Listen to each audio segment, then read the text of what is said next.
Bonjour. Alors aujourd'hui, donc, je vais donc essayer de corriger quelques exercices, série numéro 1, 2, 3, etc. Et en même temps, je vais faire avancer le cours sur les multiplicateurs de Lagrange. Alors avant tout, donc, je vais voir la série numéro 1, où vous avez un exercice. Alors ça, c'est l'exercice de la série numéro 1, d'accord? La série numéro 1. Pour la série numéro 2, ça c'est l'exercice numéro 1 qu'on va faire. Je vais vous le faire tout de suite. Pour le 2, je vais aussi vous écrire l'énergie cinétique et l'énergie potentielle, si vous voulez, hein, de l'exercice. Cet exercice, on l'a déjà fait, ce n'est pas la peine de le refaire. En plus de ça, vous l'avez sur le polycope. Et cet exercice-là, vous l'avez aussi sur le polycope. Alors, je vous envoie aux pages polycope 25, page 25, page 26, page 27, page 28, où nous avons traité le problème avec le PFD. C'est l'exercice, le dernier exercice avec les deux cylindres. Nous avons traité l'exercice avec le PFD. Par la suite, page 64, 65, 66, 67, 68 et 69, peut-être 80, non, 69. Et 69, on a traité le problème avec les puissances virtuelles, le principe des puissances virtuelles. Et par la suite, page 80, 81, 2, etc., jusqu'à 84, on a traité le même problème avec le Lagrangien, les équations de Lagrange. Alors, arrêtez, s'il vous plaît, hein, je vous dis la chose suivante.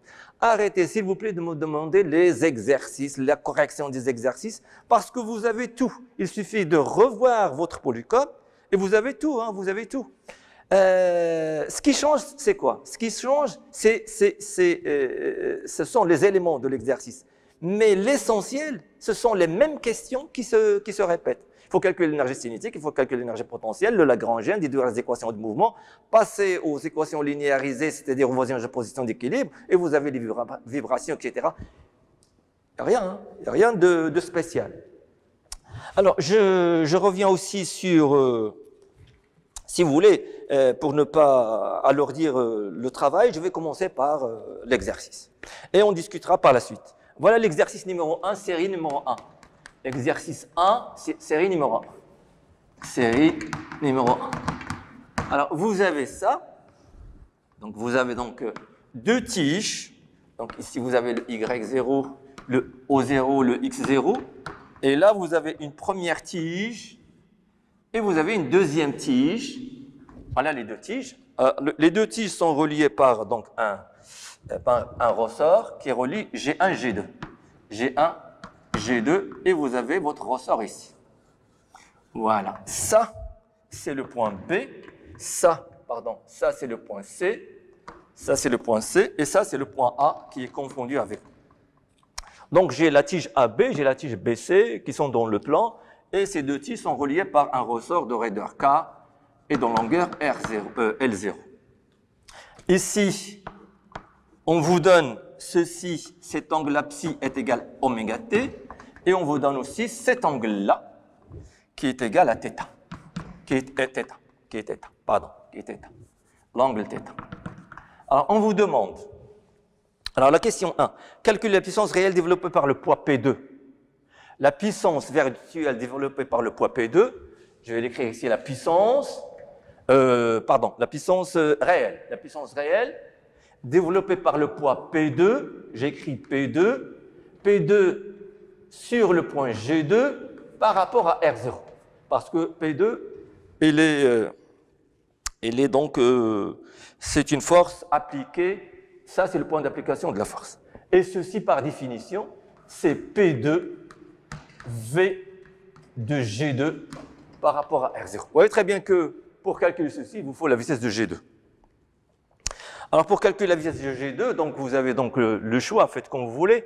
Il faut poser le O0 G2. Il faut calculer ceci. Alors O0 G2, c'est O0B plus B G2. Hein. C'est O0B, c'est O0B plus B G2.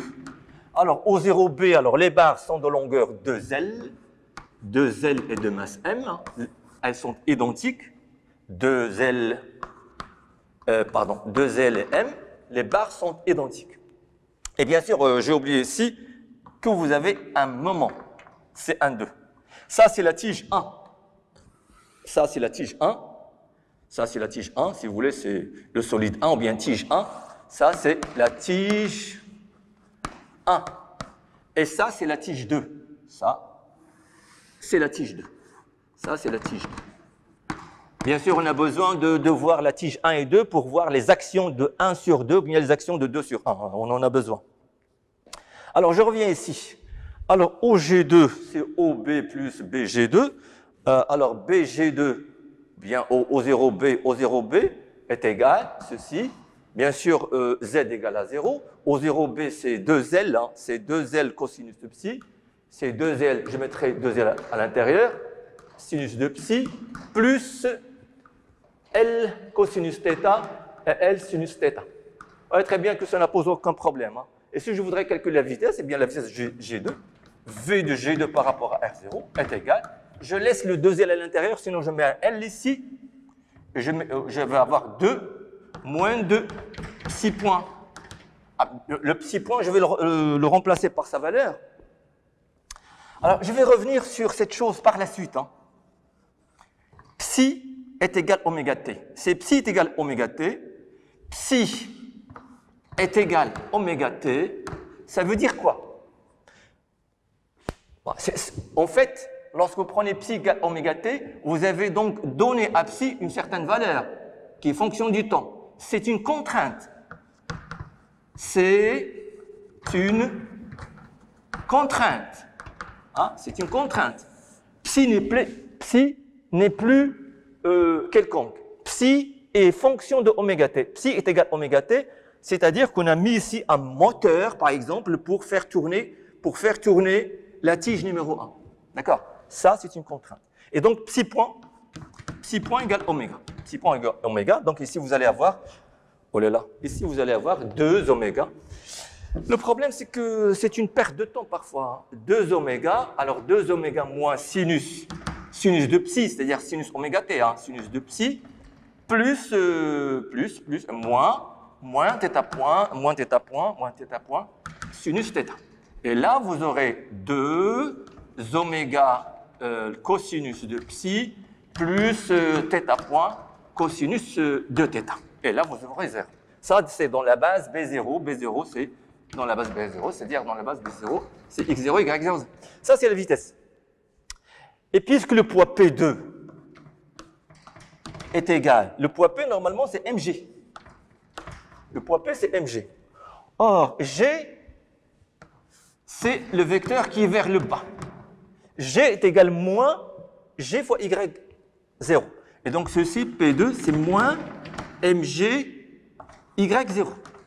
C'est moins mg y0. Le poids P, c'est dirigé vers le bas.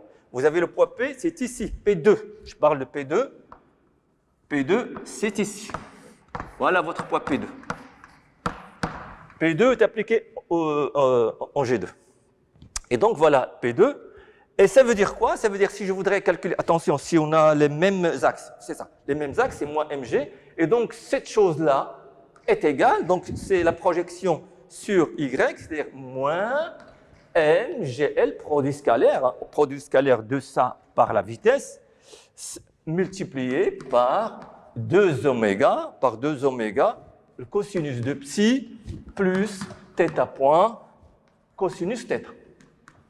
Voilà donc la puissance. La puissance, c'est un scalaire. Voilà. Ça, c'est la puissance réelle. Alors, pour calculer la puissance virtuelle, vous avez deux choix. Soit, d'accord, si je voudrais calculer la puissance virtuelle de la même chose, de P2 sur G2 par rapport à R0. Attention à cette écriture, P2 appliqué en G2 par rapport à R0 parce que vous avez la vitesse de G2 par rapport à R0. Donc, vous êtes obligé de faire cette notation-là pour marquer tout ce qui est relatif à la puissance. Alors, pour calculer la puissance virtuelle, vous voyez, je vais vous faire la chose suivante. Soit, je vais écrire ça, je vais la mettre ici. C'est le même calcul, hein, c'est le même calcul. Supposons que je voudrais calculer la puissance, je vais doucement pour voir. La puissance virtuelle, cette fois-ci, de P2 sur G2 par rapport à R0, c'est la même chose que celle-ci, sauf que P2, il faut remplacer la vitesse de G2 par la vitesse virtuelle de G2 par rapport à R0. Tout simplement.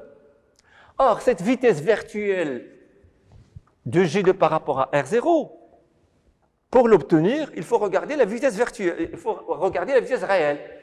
Alors, on peut passer de la vitesse réelle à la vitesse virtuelle. Là, voilà, je vais faire le passage direct sans réécrire, sans trop réécrire. Ça, c'est la vitesse réelle. Ça, c'est votre vitesse réelle.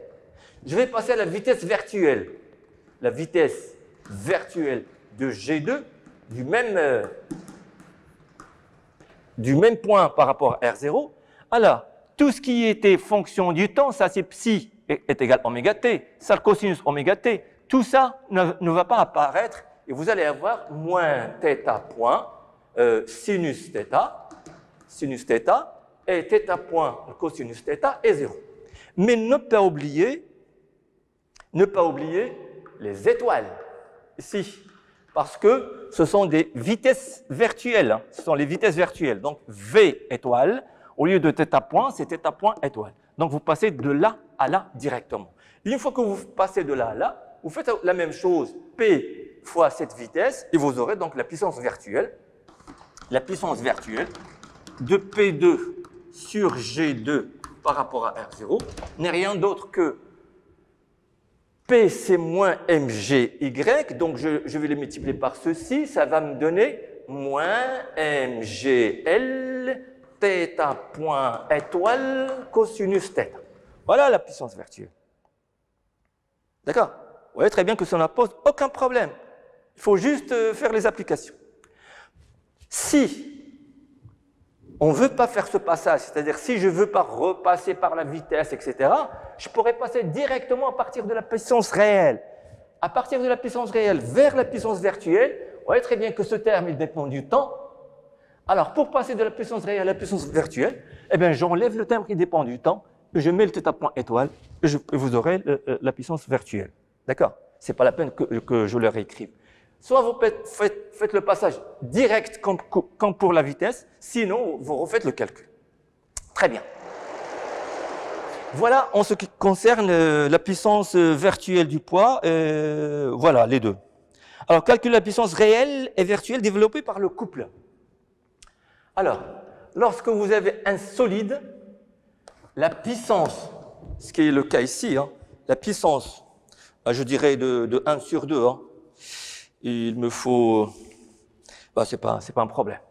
La puissance de 1 sur 2, 1 sur 2, c'est le solide 1 sur le solide 2, hein, la puissance de 1 sur 2, ou bien la tige 1 sur la tige 2. Hein.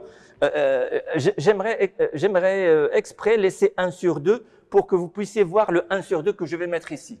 La puissance de 1 sur 2, c'est-à-dire de la tige 1 sur la tige 2, ou bien du solide 1 sur le solide 2, par rapport à R0, hein, par rapport à R0, est égal le torseur 1 sur 2, le torseur des actions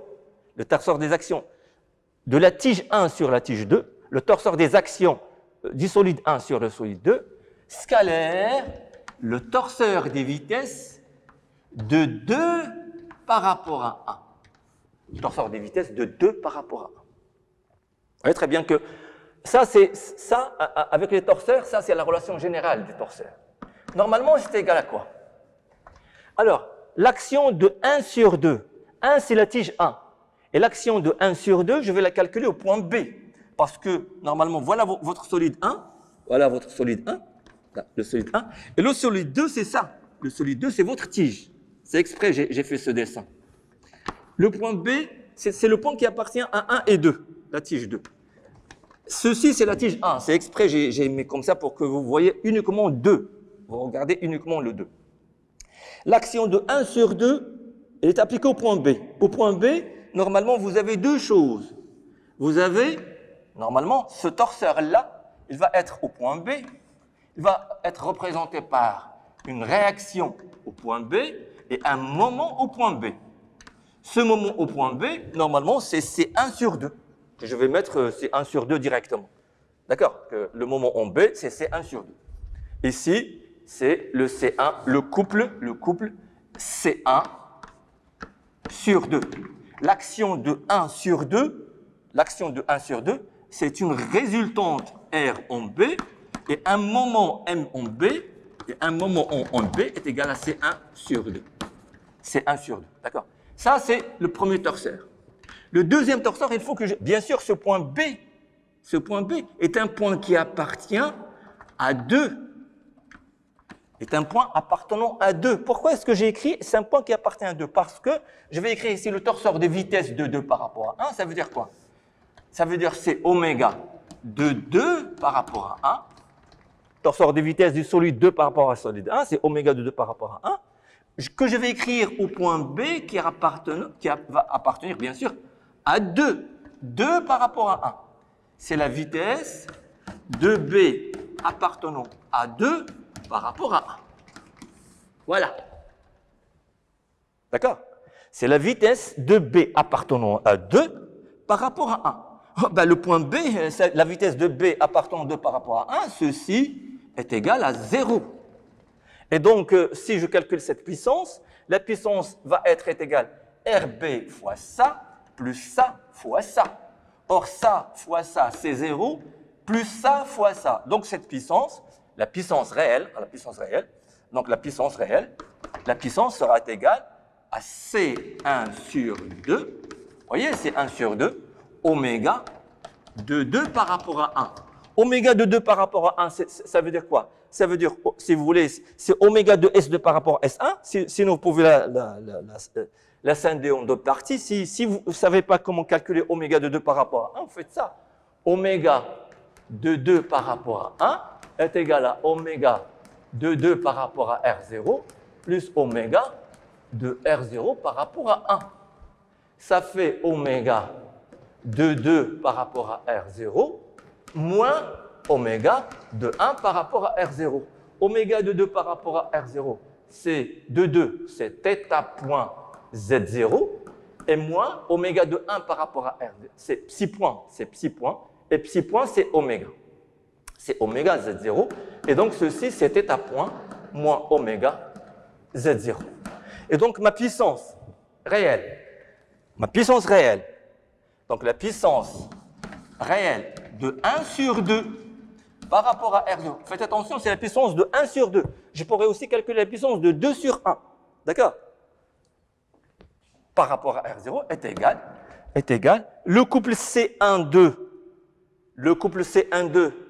Or, C1,2 égale moins CZ0, égale moins CZ0. Ben, vous l'écrivez ici, c'est moins CZ0, scalaire, θ point moins oméga. Moins CZ0, moins CZ0, θ point moins, je m'excuse, c'est θ point moins phi point, moins C, θ point moins oméga, psi point c'est oméga, hein, Z0, et bien ceci est égal, voilà, je laisse tout, θ point moins oméga, ceci c'est Z0, et multiplié par θ point moins oméga fois Z0, ça fait moins C θ point moins oméga au carré. C'est négatif, hein. C'est une puissance négative, il y a une perte. La liaison au point B n'est pas parfaite. C'est une liaison qui n'est pas parfaite. La liaison n'est pas parfaite. Il y a une perte de puissance. Si la liaison était parfaite, la puissance serait égale à 0. Bien, ça, c'est pour la puissance réelle. Eh bien, est-ce que je peux faire la même chose pour retrouver la puissance virtuelle? Pour retrouver la puissance virtuelle, c'est vrai, je pourrais faire la même chose. Sauf que, il faut faire attention. Lorsque vous faites le passage, il faut faire attention. Parce que vous avez ici θ point moins oméga au carré. Je ne sais pas, c'est pas que je ne sais pas, mais vous n'allez pas savoir quel est le terme qui provient de la vitesse et quel est le terme qui provient de C1,2. Ça, c'est le C1 sur 2. Et ça, c'est le terme qui provient de la vitesse. Ah, bah. Ça, c'est le terme qui provient de la vitesse. De la vitesse. D'accord? Eh bien, regardez, normalement, je pourrais passer de la puissance réelle à la puissance virtuelle. Je laisse le couple, mais je regarde la vitesse.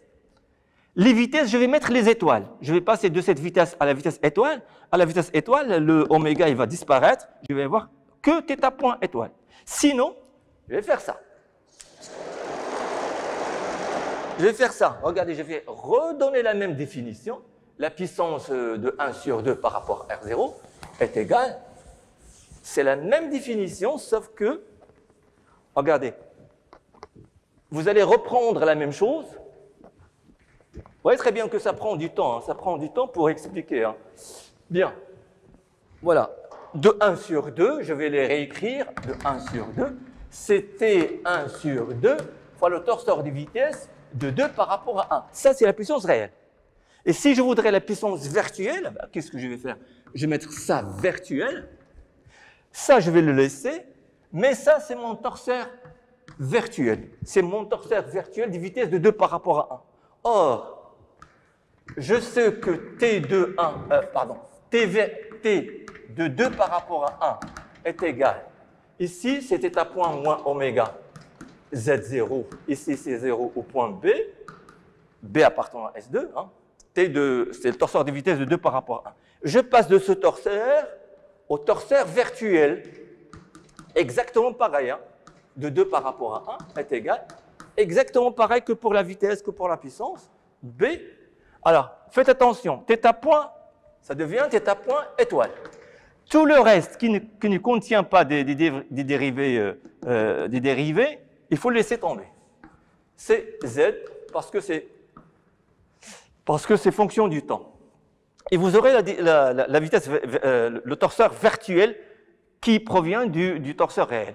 Eh bien, cette puissance, comme je vous l'avais dit, je pourrais passer directement, c'est moins C, θ point moins oméga, celui-là, il reste, et l'autre, c'est θ point étoile. Vous voyez très bien la puissance virtuelle de 1 sur 2.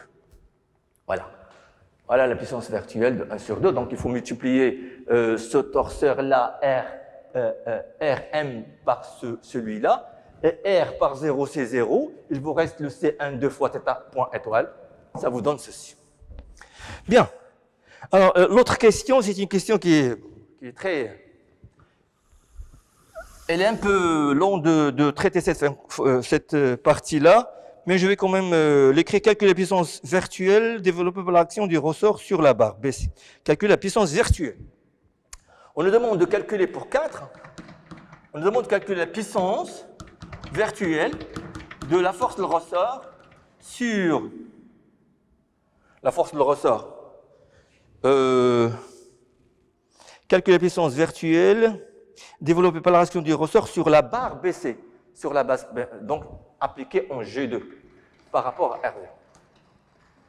La force de ressort appliquée en G2, c'est-à-dire sur la barre BC dans les mêmes conditions qu'en 2. Et ceci est égal à F ressort multiplié par la vitesse étoile de G2 par rapport à R0. Très bien, c'est très simple. Ce qu'il faut, la vitesse virtuelle, on l'a déjà, nous avons déjà cette vitesse virtuelle de G2, on l'a déjà calculée auparavant. Il reste ce terme-là, la force de ressort. Eh bien, la force de ressort, c'est quoi? La force de ressort, c'est... il ne faut même pas que... sinon, je vous donnerai, si vous voulez, la correction par la suite. Je pourrais vous donner la correction, mais lorsque je vous donne des corrections, on devient un petit peu... on laisse tomber, etc. On regarde que la solution et c'est pas bien. Donc, il vaut mieux faire des efforts pour trouver la solution. Sinon, si je trouve que vous avez des problèmes, je vous donnerai la solution totale. Eh bien, la force du ressort, c'est moins K. J'appellerai G1, G2, je l'appellerai comme vous voulez, grand L, petit x, comme vous voulez. Je vais l'appeler x, hein, c'est mieux. X moins L0 fois le vecteur U, hein, fois le vecteur U. Le vecteur U, c'est quoi? Le vecteur U, c'est le vecteur G1, G2. Hein. Le vecteur U est égal G1, G2 sur le module G1, G2. Module G1, G2. Or, le module G1, G2, c'est x. C'est G1, G2 sur x. On a posé G1, G2 est égal à x. Et le vecteur U, c'est ça. Très bien. Eh bien, vous prenez ça, multiplié par... Sauf que vous n'avez pas ce U et vous n'avez pas ce x. Il faut calculer le x, il faut calculer la direction de U. Une fois que vous avez ces deux choses, vous pouvez faire le calcul, le produit scalaire avec ça. C'est tout.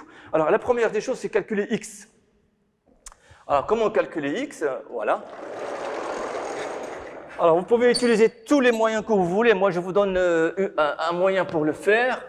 Alors, voilà, je vais faire un petit dessin. Un petit dessin, si vous voulez, pour avoir l'angle. L'angle. Voilà, je vais refaire le dessin ici. Refaire le dessin. Voilà votre tige. Voilà l'autre. Ça c'est psi est égal à oméga t. Et ça, c'est θ. Ça, c'est G2. Et ça, c'est G1, par exemple. Voilà, G1. Voilà. Voilà, G1. Ça, c'est votre point B. Alors, cet angle-là. Alors, moi, je veux ceci. Je voudrais cet angle-là que je vais appeler alpha. Et vous avez le alpha ici. Le même angle alpha ici. D'accord? Alors, si je connais l'angle alpha, je pourrais calculer le x. Le x à quoi est égal? Ça, c'est x. G1, G2, c'est x. D'accord? G1, G2, c'est x. Ben, vous pouvez le mettre comme ceci. Hein. Ça, c'est x. Eh bien, ceci, ça, c'est une projection perpendiculaire. Hein. C'est la projection perpendiculaire. J'enlève ceci. Voilà. Ça, c'est la projection perpendiculaire. Ça, c'est B. Alors ici, de G1 à ce point-là, vous pouvez l'appeler H si vous voulez. H de G1 à H. G1, H égale à x sur 2. Et G1B est égal à L sur 2, parce que c'est la moitié de la barre. Très bien. Alors, le cosinus de alpha est égal à x2 sur 2, x sur 2, sur l'hypoténuse, ici, l'hypoténuse, c'est L sur 2, est égal à x sur L. Et donc, x est égal à L cosinus alpha. Voilà mon x. Le problème, c'est que je n'ai pas ce alpha. Le alpha, c'est quoi? Alors, pour calculer alpha, c'est très simple. Je vais faire ça. Pour calculer mon alpha, l'angle alpha, je vais continuer ceci. Alors, ça, c'est l'angle psi. Pardon, ça, c'est l'angle psi. D'accord? Et cet angle-là, tout ça, c'est θ, et ça, c'est psi. Donc, si vous voulez, vous avez le psi, il est ici. Alors, cet angle-là, c'est θ moins psi. L'angle qui est ici. L'angle ici, ça, c'est θ moins psi. Très bien. Eh bien, si ça, c'est θ moins psi, cet angle-là, l'angle B, bêta. Vous pouvez prendre bêta. L'angle bêta, si j'appelle ceci, par exemple, l'angle bêta, hein, si j'appelle ceci l'angle bêta, je pourrais l'appeler un angle bêta, vous avez ici alpha, alpha, ici vous avez un angle bêta. Ici, cet angle-là, je vais l'appeler bêta. Eh bien, si vous voulez,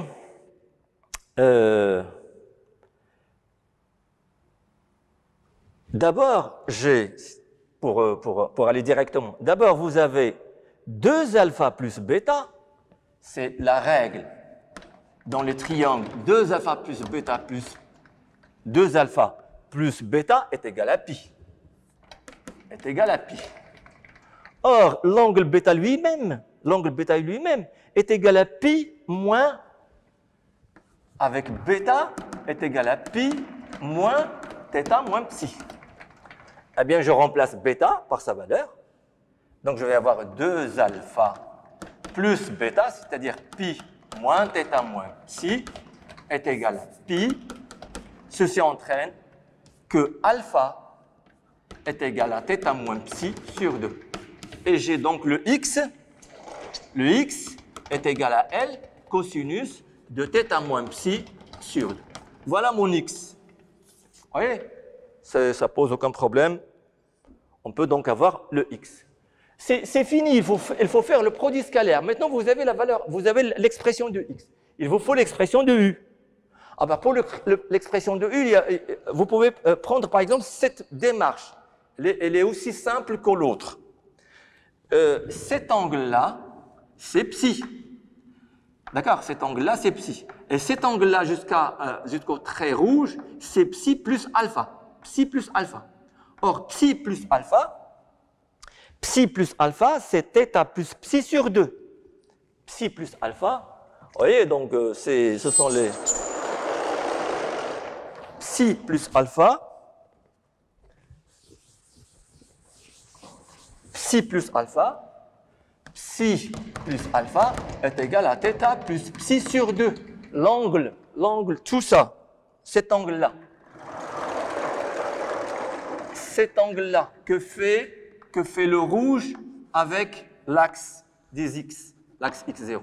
Cet angle-là, c'est psi plus alpha. Eh bien, le vecteur u, vous avez le vecteur u, il est ici. Le vecteur u a cette direction. Alors, le vecteur u, au rapport composante, le vecteur u, dans la base x0, y0, le vecteur u, au rapport composante, sur z, c'est 0 dans la base b0. Sur x, il faut prendre 1, le module, c'est un vecteur unitaire. C'est le cosinus de θ plus psi sur 2. Et là, c'est un sinus de θ plus psi sur 2. Et vous avez votre vecteur u. Et finalement, la puissance qu'on cherche, la puissance virtuelle, je n'ai pas l'expression de la vitesse. Si je me rappelle, bon, il me faut la vitesse, la puissance, pour calculer la puissance. Je n'ai pas l'expression de la vitesse. Alors, la puissance virtuelle, nous avons dit que cette puissance virtuelle de f ressort sur G2 par rapport à R0, c'est f ressort multiplié par la vitesse étoile de G2 par rapport à R0, qui est égal à moins k x, c'est L, le cosinus θ moins psi sur 2 moins L0, voilà, multiplié par le vecteur U. Le vecteur U, vous l'avez, le vecteur U, c'est cosinus θ plus psi sur 2, sinus θ plus psi sur 2, 0, et multiplié par la vitesse étoile de G2. Ben, il me faut la vitesse étoile de G2. Je n'ai pas la vitesse. Si je peux avoir la vitesse, parce que je ne l'ai pas.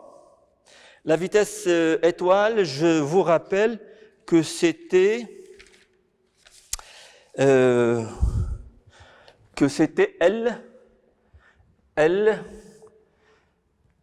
bon, bah, je ne vais pas refaire le calcul, hein. Multiplié, bah, je vais les mettre à l'intérieur. C'est L sur 2 θ point étoile, avec un moins sinus θ. Vérifiez s'il vous plaît à la maison, hein. C'est L sur 2 θ point étoile, ici le cosinus θ est 1, 0.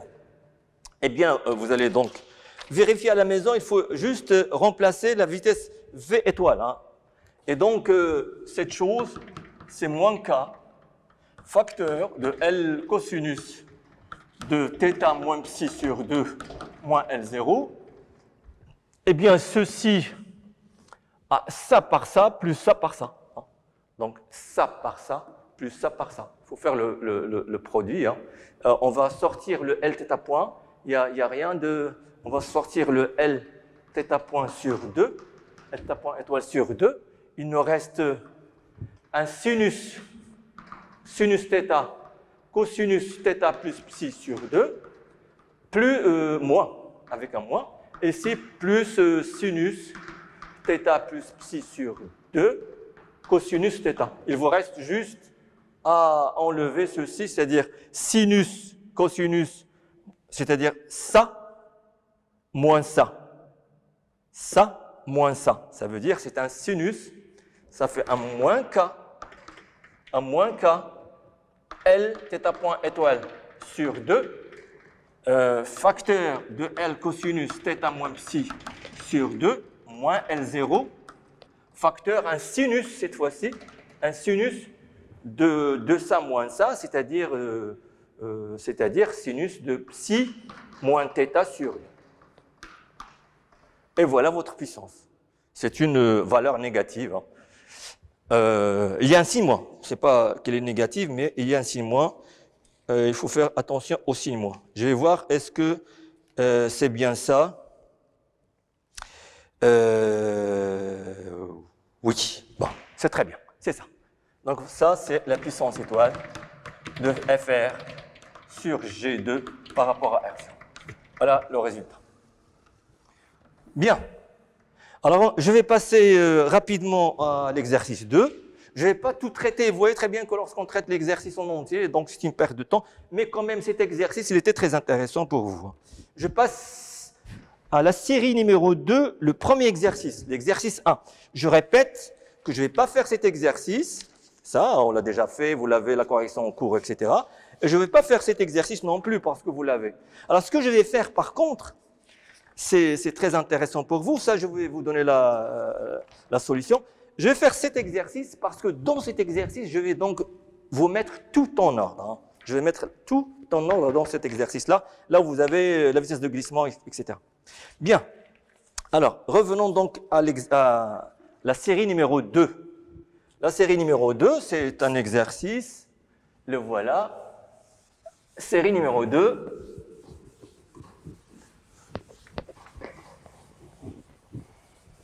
Alors, si vous avez besoin de quelque chose, c'est très bien, je pourrais vous l'envoyer. Sinon, alors j'adresse la parole à Se'arafa. Se'arafa qui m'a envoyé 50 messages en une seconde, ça c'est vraiment impossible. Alors, si tout le monde fait la même chose, j'aurais des problèmes à voir tout ça. Donc, essayez un petit peu de ne pas envoyer les messages que lorsque c'est vraiment nécessaire. Il faut revenir sur ce que vous avez et vous allez trouver la solution. Il n'y a rien de plus simple que ça. Alors, c'est l'exercice 1 toujours. Hein. C'est l'exercice 1, série numéro 2. Ça, c'est un exercice classique. Hein.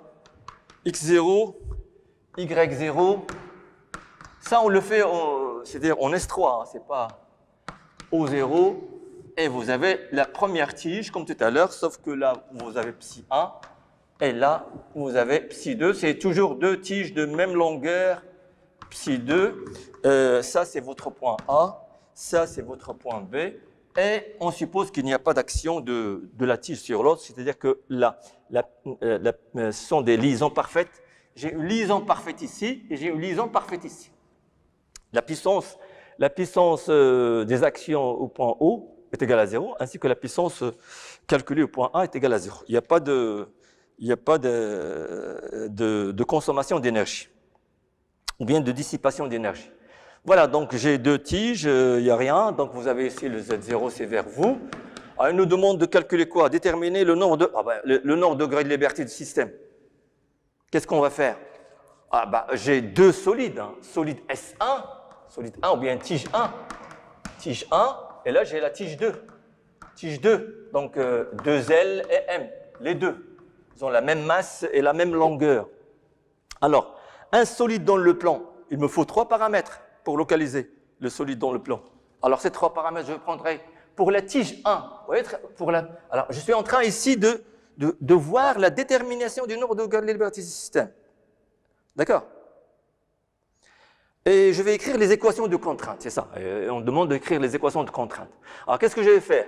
Eh bien, les contraintes, pour l'étude des contraintes, les contraintes. Qu'est-ce que je vais faire? Je vais prendre chaque solide tout seul. Pour la tige 1, il suffit de prendre un point de la tige, n'importe lequel. Si vous arrivez à repérer ce point, d'accord, normalement il faut 3 paramètres. Un point, il vous faut donc 3 paramètres de position pour un solide dans le plan. 2 paramètres pour la position d'un point et un paramètre pour la rotation. Le paramètre de la rotation, vous l'avez ici, c'est psi 1. D'accord? Alors, je prendrai par exemple le O0, il appartient à la tige. Il appartient à la tige 1. D'accord? Il appartient à la tige 1. Eh bien, les coordonnées de O0, c'est x O0, y O0. Ceci est égal à 0 et ceci est égal à 0, c'est imposé. Tout ce qui est imposé, c'est une contrainte. C'est une liaison. Tout ce qui est imposé. Si ce n'est pas imposé, je vais avoir ça. Si ce n'est pas imposé, par exemple, si ce n'est pas imposé, je vais avoir ça. Voilà mon point. Ce point-là, qui est, par exemple, on peut l'appeler, par exemple, le point D. Vous l'aurez ici. Si ce n'est pas imposé, le point D va être n'importe où. Mais il vous dit que le point D va rester ici. On pourra vous dire que le point D reste sur l'axe Y0. On pourra vous dire que l'axe D reste, que ce point-là reste sur l'axe X0. Ce sont des contraintes. Donc vous avez deux premières contraintes concernant un point. Un point, il est déjà déterminé. Ces deux choses, ce sont les deux premières contraintes, c'est-à-dire que vous avez la première et vous avez la deuxième contrainte. Ce sont les équations de contrainte. Très bien. Il vous reste quoi? Eh bien, pour le solide de la tige 1, il me reste l'angle psi 1, l'angle de rotation.